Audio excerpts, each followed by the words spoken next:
சில ஊழியக்காரங்களாம் இல்லப்பா நீ சுதந்திரிப்ப, நீ ஆசீர்வாதமா இருப்ப, உனக்கு அதை கர்த்தர் கொடுப்பாரு, கர்த்தர் அதை ஈஸியா உனக்கு கொடுத்துருவார், நீ அதை பெற்றுக்கொள்வேன்னு சொன்னா அது பெருசா தெரியாது நம்ம ஜனங்களுக்கு.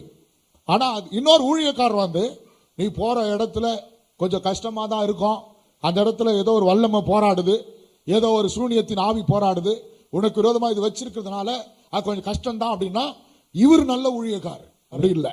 10 பேர் சொல்றான் அந்த இடத்தை சுதந்திரிக்க முடியாது, அவர்கள் நம்மை காட்டிலும் பலவான்கள், அவர்கள் நம்மை காட்டிலும் அவர்கள் பெரியவர்களா இருக்கிறாங்க. ஆனா யோசுவா சொல்றாரு நீங்கள் அவர்களுக்கு பயப்பட வேண்டியதில்லை, அவர்கள் நமக்கு இரையாவார்கள், அவர்களை காத்த நிழல் அவர்களை விட்டு விலகிற்று.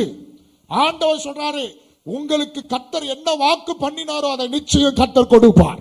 அந்த இடத்துல எவ்வளவு பெரிய வல்லமை போராடினாலும், எத்தனை ஏனாக்கின் புத்திரர் இருந்தாலும், கானானியர் இருந்தாலும், எமோரியர் இருந்தாலும், எபிசியர் இருந்தாலும், தேவ பிள்ளைகள் எத்தனை கொடிய ஜனங்க இருந்தாலும், தேவ பிள்ளைகளுக்கு கர்த்தர் கொடுத்த வாக்குத்தத்தம் என்னவோ அதை நிச்சயம் கர்த்தர் செய்து முடிப்பார்.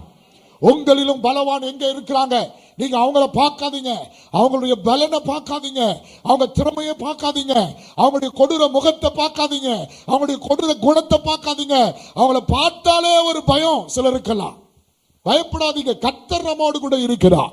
அவர் நம்மோடு கூட இருந்து நம்மை காட்டிலும் பலவானாய் இருக்கிறவர்களை கைக்கு நம்மை நீங்களாக்கி கர்த்தர் விடுவிப்பார்.